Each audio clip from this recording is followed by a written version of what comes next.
Adoro te devote, latem salutas, que subis figuris vere latitas, tibi secor merum, totum subjici, quia te contemplas, totum defici. Em nome do Pai, do Filho e do Espírito Santo. Amém. Ave Maria, gratia plena, Dominus tecum, benedicta tui mulieribus, et benedictus fructus ventris tui, Iesus. Santa Maria, Mater Dei, Ora pro nobis peccatoribus, nunc et in hora mortis nostre. Amém. Ora pro nobis sancta Dei genitrix. onde vivificamus pelo sangue de Cristo. Amém. Em nome do Pai, do Filho e do Espírito Santo. Amém. Então, há uma passagem que alguns padres da igreja mostram que tem tudo a ver. Ou seja, Deus ele esperou o desenrolar da história para que o Verbo se encarnasse, né? Para que a igreja fosse fundada. Em Gálatas, capítulo 4, versículo 4, vai dizer assim: na plenitude dos tempos, Deus enviou seu Filho ao mundo nascido de uma mulher. Ora, o que quer dizer na plenitude dos tempos? Ou seja, quando o tempo se completou, Deus enviou seu Filho ao mundo nascido de uma mulher. Foi preciso que o tempo se completasse. De que forma esse tempo se completaria? O que é que veio, por exemplo, antes do Império Romano, que dominou a Europa, dominou o Oriente, foi o Império de Alexandre, tá? Que eu disse para vocês que ele teria uma importância tremenda no desenvolvimento do cristianismo, com o chamado helenismo, tá? Aqui é importante dizer que esse evento alexandrino ele tem dois adjetivos: helenístico e helenismo. São coisas completamente diferentes. Helenismo é a cultura grega pura, ok? Sua filosofia, a cultura grega pura. Helenístico é uma espécie de sincretismo. Por quê? Alexandre, um jovem, gente, ele morreu assim, cerca de 33 anos. Era um gênio militar tremendo. Era um estrategista tremendo. Um jovem, mas conseguiu dominar o mundo na época, né? Então, Alexandre, alguns dizem que alguns filmes retratam ele como sendo homossexual, mas tem relatos dele sendo até contra essa prática, né? Mas algumas coisas que vendem para nós aqui, como os gregos não eram muito castos, né? Aí já colocavam Alexandre como sendo assim, né? Mas é um gênio militar, ele foi discípulo de nada mais nada menos do que Aristóteles e é considerado com o título de Magno, né? Ou seja, o grande. O que Alexandre fez? Alexandre iria conquistando militarmente os povos e Alexandre permitiu que a cultura grega se mesclasse à cultura dos bárbaros, dos outros povos. Ou seja, mesclasse, se misturasse, né? Dessa forma, ele ia conquistando a admiração dos outros. Por exemplo, foi aí que começou a divinização dele. Ou seja, o povo do Oriente começou a cultuá-lo como Deus. Ele permitiu, né? Não, podem me chamar de Deus, podem me cultuar, né? Os gregos acreditavam na antropomorfização, ou seja, Deus que se torna homem, né? Assume a aparência humana. Então os povos começaram a endeusar, né? A divinizar Alexandre. Ou seja, houve com Alexandre um evento helenístico, tá? Ou seja, helenismo é a cultura pura grega, tá? Com ela vem a língua, vem a religião e tal. E o helenístico foi justamente esse evento de sincretismo religioso. Só que a filosofia grega começou a se expandir pelo mundo. Isso vai ser importante para nós cristãos. A língua grega, ela foi difundida também, ou seja, a língua grega tornou-se oficial no Império Grego, ou seja, no mundo conhecido da época. Isso vai ser importante para o cristianismo depois. Tá? Depois, veja só aqui, eu trouxe um mapa, né? Ou seja, veja o Império de Alexandre, né? Então, tá aí o Egito, com uma cidade importante como Alexandria, em honra a Alexandre. E ele pega toda essa parte da Ásia, do Oriente. Então, veja só que foi um império bastante grande, cerca de 323 a.C. O que acontece é que Alexandre morre muito, muito novo, aos 33 anos. Né? O império dele é dividido em reinos. Os generais gregos passam a tomar conta das províncias. O império é dividido. E no final do século II a.C., o Império Grego é conquistado pelos romanos. Tá? Ou seja, os romanos, ele conquista a Grécia militarmente, mas é conquistado culturalmente pela Grécia. Porque muitas coisas Roma vai herdar, vai pegar dos gregos, né? Tanto a língua como também a sua religião, a sua filosofia, né? Então, Roma foi conquistada culturalmente pela Grécia, pelos gregos. Bom, então, o Roma, ele conquista a Grécia. Veja bem que esses acontecimentos, eles serão muito importantes para nós cristãos, para o desenvolvimento. É por isso que eu trouxe aquela frase dos Gálatas dizendo: na plenitude dos tempos, Deus enviou seu filho nascido de uma mulher. Então a gente está entendendo por que esse complemento, o tempo que se completou, como é que se deu isso? Então, ora, veio o Império Grego e as suas consequências, e agora o Império Romano. O Império Romano foi bem maior, né? Pegou ali o norte da África, toda a Europa, parte ali da Ásia, do Oriente Médio. Ou seja, todo o Mediterrâneo pertencia ao Império Romano. Você sabe que as conquistas romanas se deu origem com Júlio César. Júlio César, um grande general, estrategista, militar, expandiu o território do império, né?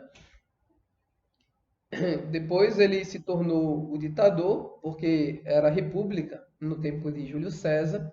Depois ele dá um golpe e aí se torna o ditador. Mas isso era previsto no código, né? Era previsto nas leis romanas que em determinado momento da história em que alguma coisa está ali não muito bem, alguém toma as rédeas da situação para tentar resolver. Era o ditador. Né? Assim como também, em 64, estava previsto na Constituição Brasileira, né? E o Congresso pede a intervenção militar, e hoje é dito como golpe. Aqui também, aqui aconteceu a mesma coisa, vê que a história se repete, né? Depois foram contra, mas claro, obviamente o César, o Júlio César, ele tomou sobre si e foi ditando as regras, as leis e tudo mais. No entanto, que foi morto pelo seu filho adotivo Brutus, né? Houve uma conspiração ali e ele morreu. O sobrinho de Júlio César, Otaviano, ele sobe ao poder e se torna o primeiro imperador de Roma. Otaviano ele vai ser muito importante. E aí ele traz sobre si o título de César. Em homenagem ao seu tio, ele passa a se chamar César. E ainda mais com o título de Augusto. Alguém elevado, divino. Né? Augusto, ele ele foi muito mais esperto que Alexandre, porque ele estabeleceu ao longo de todo o território romano, do Império Romano, a chamada Pax Romana. Ou seja, antes da conquista do Império Romano dos territórios até então conhecidos, haviam brigas, povos saqueando outros povos, havia muita confusão. Quando o Império Romano veio e tomou conta de tudo, acabou com isso. Ou seja, sempre colocava legiões das províncias, nos territórios ali, e não tinha briga. Ou seja, todo mundo vivia em paz. Claro, era uma paz advinda da violência, né? Mas o mundo estava em paz. No entanto que era elogiado, há um altar, né? A Pax Augustina, né? Lá em Roma, celebrando esse grande feito de Augusto, né? Do Otaviano Augusto, sobre a paz, se estabelecer a paz na terra. Ora, Jesus nasce justamente no momento de paz. Lembram-se? Quando se completou o tempo, Deus enviou o seu filho nascido de uma mulher. Ou seja, a paz. E assim, de forma providencial, claro, os anjos não estavam se referindo à Pax Romana, mas uma outra paz. Mas quando os anjos anunciam o nascimento de Cristo aos pastorinhos, aos pastorinhos ele diz o quê? Glória a Deus nas alturas e paz na terra aos homens por ele amados. Essa paz era a paz divina. Só que, coincidentemente, o mundo estava em paz ali. Okay? Augusto, ele permitiu que os povos cultuassem e fizessem a religião normalmente. Ou seja, vocês cultuam seus deuses. No caso dos judeus, vocês cultuam o seu Deus, mas me pagam impostos. Ou seja, ele deixou os povos à vontade para cultuar, né? Mas deviam impostos. Pois bem, Jesus nasce nesse período. Por que eu disse que o Império Alexandrino e o Império Romano iria ser importante para nós? O Orígenes de Alexandria, lá por volta do ano 184 a 254, vai dizer assim: Deus preparou os povos e fez que o Império Romano dominasse o mundo inteiro, porque a existência de muitos reinos teria sido um obstáculo à propagação da doutrina de Deus sobre a terra. Isso ele escreve contra Celso no capítulo 2, no texto 30 aqui, né? Então ele diz, Deus preparou os povos e fez que o Império Romano dominasse o mundo inteiro, porque a existência de vários gêneros, isso seria uma dificuldade tremenda para a difusão do Evangelho. Então Jesus nasce justamente na época que a paz está estabelecida, né? O cristianismo nasce nessa realidade. Os romanos construíram nada mais, nada menos do que 100 mil quilômetros de estrada, gente. É como daqui a São Paulo, de São Paulo para cá de novo, vai e volta. 100 mil quilômetros de estrada, isso aqui vai ser importantíssimo para a difusão do Evangelho. Vocês têm noção? Tanto por terra como por mar. E aí Deus, esperto, sábio como ele é, ele escolhe Paulo. Paulo sabia falar o grego, que era a língua oficial do Império Romano. Ele sabia falar fluentemente o grego, ou seja, Paulo foi criado em Tarso, ou seja, ele sabia da filosofia grega, ele sabia da língua grega, era fluente. Paulo, ele era cidadão romano, o pai dele tinha comprado a cidadania romana, então ele poderia andar pelo Império, né, tranquilamente, porque ele era cidadão romano. Veja só como Deus é perfeito, né? Ou seja, tudo facilitou. O Messias nasceu no tempo certo, que o mundo estava já preparado para receber a boa nova, o Evangelho. Então foi necessário o Império, ou seja, do mal que foi, evidentemente, Deus tirou um bem maior, né? Ou seja, o mundo já estava preparado para receber a boa nova, o Evangelho de Cristo. Bom, então Jesus nasce nessa realidade da Pax Romana, ok? Então, lá por volta do ano zero, né? A gente sabe que essa data do ano zero está equivocada. Mas como é que se deu a datação do ano zero? Se deu com um monge muito inteligente, lá por volta do século VI de nossa era, chamado Dionísio Exíguo, ou Dionísio o Pequeno. Talvez porque ele era muito pequeno, ou, assim como eu, ou era pequeno de humildade, né?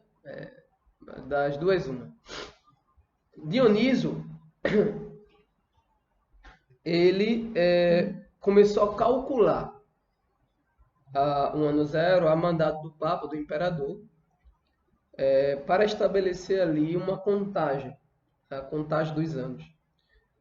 Dionísio, ele tem poucas ferramentas nas mãos, mas o que ele tem dá para ele chegar a um cálculo aproximado. O que ele tinha? Ele tinha os dados dos evangelhos, ele tinha também os dados romanos, dos historiadores romanos, Tácito, Plínio e tantos outros historiadores romanos. Então, ele vê que em Lucas, São Lucas diz o seguinte: por volta dos 30 anos, Jesus começou a sua vida pública. E sabemos que por volta desse 30, houveram 3 Páscoas até Jesus morrer. Por quê? Porque no Evangelho de São João, salvo engano, conta-se 3 Páscoas, ou seja, foram 3 anos de vida pública. Tá? Então, ele pega esse dado importante. Lucas também informa que na época em que Otaviano Augusto era o imperador, Quirino era governador da Síria, Tibério era do ano 30, quando Jesus começou, né? Mas no nascimento, Quirino era governador da Síria, então ele foi lá, viu o registro, Quirino, governador da Síria, quando é que ele governou. O tempo que teve o recenseamento de toda a terra, em que Augusto pediu para que houvesse o recenseamento de toda a terra. Isso foi providencial para que Maria e José levassem Jesus, fosse a Belém, colocar o nome, né, na terra natal. Jesus nasceu em Belém, segundo a profecia, conforme a profecia. Ou seja, até Augusto obedece a Deus, né? Ou seja, ele fez o recenseamento justamente na época para que Jesus nascesse em Belém, né? Sem ele saber, ele foi instrumento da providência divina. Ele tem esses dados na mão. Então, os romanos contavam um tempo a partir da fundação de Roma. Então, estamos agora, aliás, em 753, ou 757, 753 da fundação de Roma. E aí, ele pega aqueles dados ali, diz, não, a partir de agora, do nascimento, é o ano zero. E agora passa-se a contar. Ou seja, o mundo foi dividido, o tempo foi dividido em antes de Cristo e depois de Cristo. No ano zero. E a data? 25 de dezembro. 25 de dezembro? Era uma festa pagã. Era a festa do Deus Sol, de Mitra. Que absurdo! A Igreja Católica escondeu isso. A Igreja Católica escondeu isso de vocês. Jesus não nasceu em 25 de dezembro do ano zero. Bom, do ano zero a gente sabe que não. Houve aí um erro de cálculo de 4 anos. Isso, porque, segundo até o próprio Flávio José, historiador judeu, Jesus nasceu, Herodes ainda estava vivo. Ou seja, Herodes morreu em 4 antes de Cristo. Ou seja, então Jesus só pode ter nascido antes do ano 4 antes de Cristo. Então Jesus é mais velho que Jesus, né? Digamos assim. Então houve aí um erro de 4 anos, mas gente, com pouca ferramenta o cara praticamente acertou, até porque Lucas não foi preciso. Jesus tinha por volta dos 30 anos, ou seja, por volta 28. Ou seja, 28 não é por volta de 30? 36 não é por volta de 30, ou seja, o cara praticamente acertou, meu amigo. Foi um gênio crânio, né? Beleza, mas agora, beleza, essa controvérsia do ano zero, beleza, já dá para entender, né? Agora, 25 de dezembro, condenam a igreja que foi contaminada por Constantino e tudo mais, né? E 25 de dezembro não era para ter colocado porque era a festa do Deus Sol. Gente, se Jesus nasceu em 25 de dezembro, nós não sabemos, a igreja nunca disse que essa data era exata. Foi preciso colocar uma data para celebrar um acontecimento tão importante, né? Mas por que a igreja colocou em 25 de dezembro? Primeiro, retirou de cena da história da humanidade a festa de um Deus pagão. Ó, esse Deus aqui é falso. Entra o Deus verdadeiro. Ok? Historicamente, nós não sabemos se Jesus nasceu em 25. Provavelmente até Jesus e Maria e José nem sabiam também. Porque só os ocidentais costumam celebrar a data do seu nascimento. Os orientais não. E também não existia calendário naquele tempo.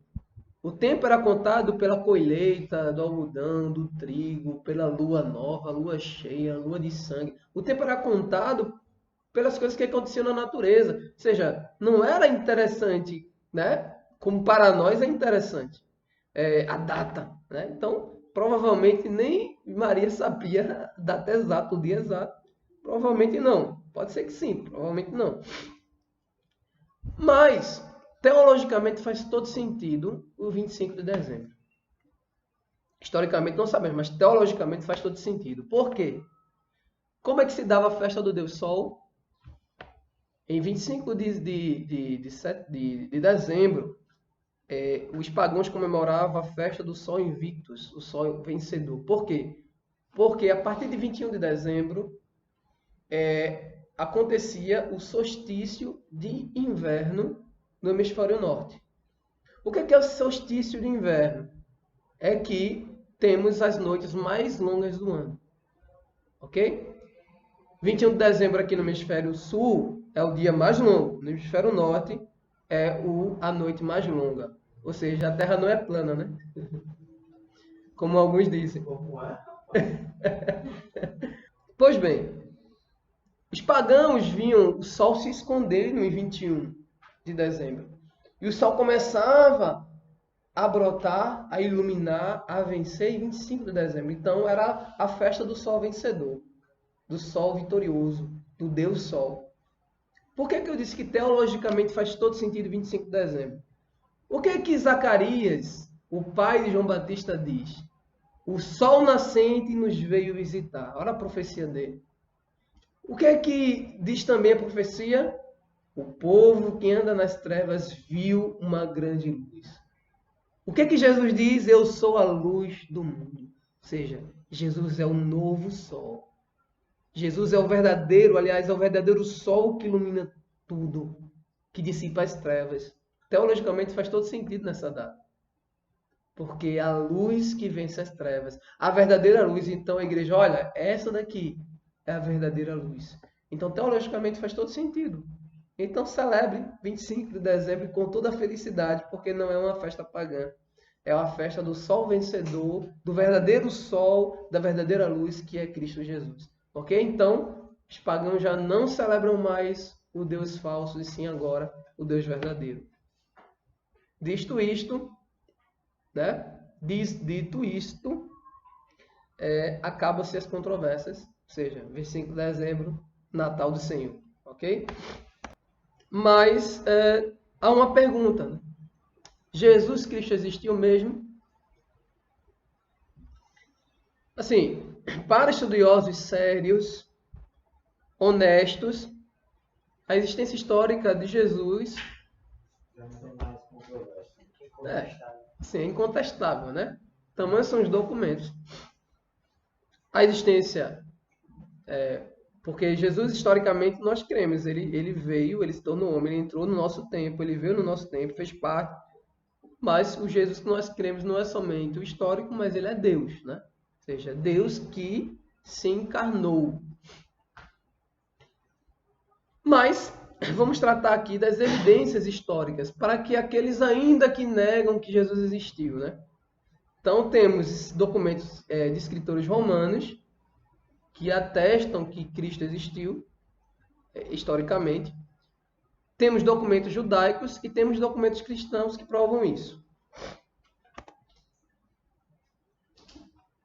Quais são os documentos romanos? Temos aí do Públio Cornélios Tácitos, entre 55 a 120. Historiador romano, escritor, orador, cônsul romano no ano de 97 e pré-cônsul da Ásia Romana, lá por volta de 110 a 113, falando do incêndio de Roma que aconteceu no ano 64, apresenta uma notícia exata sobre Jesus, embora curta. Veja só que Tácito, olha, ele é um historiador romano, tá? Então são documentos que não são cristãos e nem judaicos. Tácito vai dizer: um boato acabrunhador atribuía a Nero a ordem de pôr fogo na cidade. Então, para cortar o mal pela raiz, Nero imaginou culpados e entregou às torturas mais horríveis desses homens, detestados pelas suas façanhas, que o povo apelidava de cristãos. Este nome vem-lhes de Cristo, que sob o reinado de Tibério, confirmando o que os evangelhos dizem, foi condenado ao suplício pelo procurador Pôncio Pilatos. Esta seita perniciosa, veja, é um pagão falando, tá? Reprimida a princípio, expandiu-se de novo, não somente na Judéia, onde tinha sua origem, mas na própria cidade de Roma. Então aqui temos um documento irrefutável da existência de Jesus, né? Ou seja, alguns desavisados até achavam que Cristo estava em Roma, né? Fazendo arruaça lá. Está lá nos Anais, no capítulo 15, versículo 44 da obra de Tácito. Temos outro aqui de Plínio o Jovem, Caius Plínios Cecílios Secundus, entre 61 e 114, sobrinho de Plínio o Velho, foi governador romano da Bitínia, Ásia Menor. Escreveu o imperador romano Trajano em 112. Os cristãos estavam habituados a se reunir em dia determinado, antes do nascer do sol, e cantar um cântico a Cristo que eles tinham como Deus. Ou seja, um dia determinado era o primeiro dia da semana, o dia do sol era o domingo, né, Dominus, que a igreja sempre colocou como dia do Senhor, tá? Então, a Cristo que eles tinham como Deus. E aí, mais um documento irrefutável. Suetônios. Caio Suetônios Tranquilius, 69 a 126. Historiador romano no ano 120, referindo-se ao reinado do imperador Cláudio, entre 41 e 54, afirma que este expulsou de Roma os judeus, que sob impulso de Crestos se havia tornado causa frequente de tumultos. Ou seja, o sujeito achava que Cristo estava em Roma, mas nem sabia direito falar. O Crestos estava em Roma, né? Ou seja, eles eram crestões. Né? Ou seja, então, isso aqui confirma algo que está nas Sagradas Escrituras, né? Ou seja, Cláudio, o imperador Cláudio, expulsou os judeus de Roma. Isso está atestado lá nos Atos Apóstolos, no capítulo 18, no versículo 2, onde se lê: Cláudio decretou que todos os judeus saíssem de Roma. Esta expulsão ocorreu por volta do ano 49 e 50. Suetônio, mal informado, julgava que Cristo estivesse em Roma, provocando as desordens. Então, assim, os Atos Apóstolos confirmando a história confirmando os Atos Apóstolos, né? Temos os documentos judaicos, que o Talmud também fala a respeito de Cristo, são coletâneas de leis e comentários históricos dos rabinos posteriores a Jesus, apresentam passagens referentes a Jesus. Note que os judeus combatiam a crença em Jesus, daí as palavras adversas a Cristo. Eles eram contra Cristo, obviamente, né? E isso nos dá uma autenticidade muito grande, né? Na véspera da Páscoa, suspenderam em uma haste Jesus de Nazaré. Durante 40 dias, um arauto à frente deles clamava: merece ser lapidado, porque exerceu a magia, seduziu Israel e o levou à rebelião. Quem tiver algo para justificar, venha proferi-lo. Nada, porém, se encontrou que o justificasse. Então suspenderam-no a haste na véspera da Páscoa. Ou seja, confirmando que Cristo foi crucificado na Páscoa. Tá bom? Isso aí está no Talmud, coletânea dos rabinos judeus. Essa aqui é um dos relatos assim não cristãos fascinante. É o relato de Flávio Josefo, historiador judeu, entre 37 a 100. Fariseu, escreveu palavras impressionantes sobre Jesus. Veja só o que Flávio Josefo vai dizer. Por esta época apareceu Jesus, homem sábio, se é que há lugar para o chamarmos homem. Veja só. Porque ele realizou coisas maravilhosas. Foi o mestre daqueles que recebe com júbilo a verdade e arrastou muitos judeus e gregos. Ele era o Cristo. Por denúncia dos príncipes de nossa nação, Pilatos condenou-o ao suplício da cruz. Mas os seus fiéis não renunciaram ao amor por ele, porque ao terceiro dia ele lhes apareceu ressuscitado, como anunciaram os divinos profetas, juntamente com 1000 outros prodígios a seu respeito. E ainda hoje subsiste um grupo que por sua causa recebeu o nome de cristãos. Ou seja, o nome cristãos ele foi nos dado em Antioquia, né? Pela primeira vez. E Flávio Josefo aqui diz se há lugar para chamarmos homem, né? Porque o que esse homem fez só podia ser divino, né? Então, Flávio Josefo aqui dando um testemunho importantíssimo a respeito de Cristo. É isso do primeiro século. Tá? Lendo assim, parecia que era um judeu convertido, né? Mas não tem relatos que ele se converteu. Então, temos aqui documentos judaicos. Os documentos cristãos, que são os evangelhos, que contam a vida de Jesus. Ou seja, ao falar do Cristo, do Jesus, Deus ressuscitado, também temos provas, temos argumentos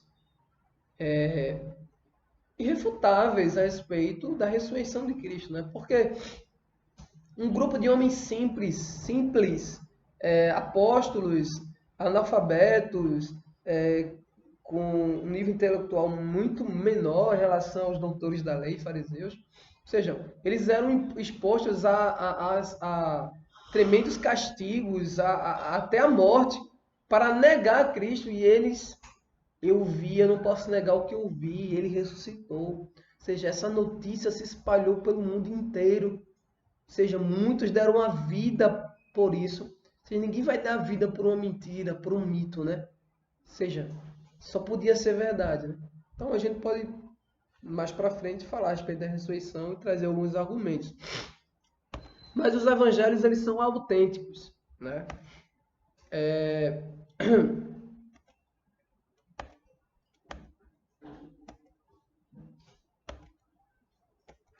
Os evangelhos, eles têm, para você ter uma ideia, são mais de 5.000 cópias dos evangelhos. 5.000. Mais de 5.000. E, assim, a crítica racionalista, os inimigos da igreja, eles deram o braço a torcer, bateram no peito, e não tem como você dizer que os evangelhos não são autênticos. Haja vista as mais de 5.000 cópias, né, que temos, e não está no poder da igreja, está em vários museus espalhados pelo mundo. O primeiro pergaminho, que é um trecho do Evangelho de João, a mais antiga cópia encontrada é datada do ano 120, ou seja, João escreveu o Evangelho, o Apocalipse por volta do ano 100, ou seja, provavelmente João estava vivo, ou pouco tempo de morto, né? E uma cópia desse, provavelmente, do mais original possível, foi tirada no ano 120 de um pergaminho, né? Está num museu na Inglaterra. Os versículos do capítulo 18 de João, versículo 31 a 33, do 37 a 38. Né? É um pergaminho que contém esses versículos de João. Ou seja, é muito próximo do original que foi escrito. Né? Provavelmente foi uma cópia do próprio original. Então, assim, o período de tempo da cópia, das cópias que foram se seguindo, é um período curto. E, por muito menos ainda, as pessoas têm as cópias clássicos gregos com a distâncias aí de 1000 anos, praticamente. Para você ter ideia, os escritos de Virgílio, o tempo decorrido entre o escritor e a primeira cópia dele é 350 anos. E, no entanto, muita gente tem esses escritos como autêntico, né? Platão, 1300 anos de diferença entre a primeira cópia conhecida até o escritor. Ou seja, os escritos de Platão são autênticos e ninguém refuta. E por que refutar os evangelhos? Que são cópias dos originais com um número de anos bem mais próximo, né? Então, os evangelhos são extremamente autênticos, que conta a biografia, digamos assim, de Jesus, a vida de Jesus. Ok? Então, alguma dúvida? Espero ter entendido, tá? Numa outra aula, vamos tratar um pouco sobre o final desse primeiro século, a perseguição, o martírio de Pedro e Paulo, os imperadores Nero, Diocleciano e Companhia Limitada, as perseguições, os martírios desse período, que foram milhares de mártires, né, no primeiro século. Século 20 e 21 foram muito mais, tá? Mártires. Mas temos aí martírios muito, assim, com narrações muito emocionantes, na verdade, né? Trataremos as perseguições, trataremos também num outro sábado aí, né? A gente vai divulgar as heresias, né? Então tem coisas bastante interessantes sobre as heresias, ariana, gnóstica e tal. E os concílios que refutaram essas heresias que deram um basta nisso tudo, né? Então é isso. Alguma dúvida? Tem como enviar esses slides aí no e-mail? Tem sim, com certeza. Então é isso. Bem-vindos à Igreja Católica.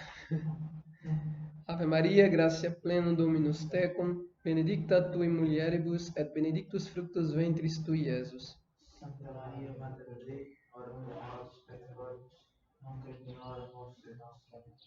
Viva Cristo Rei, em nome do Pai, e do Filho e do Espírito Santo. Amém. Adoro te devote, latem salutas, que subis figuris, vere latitas, tibi secor merum, totum subjici, quia te contemplans, totum deficit.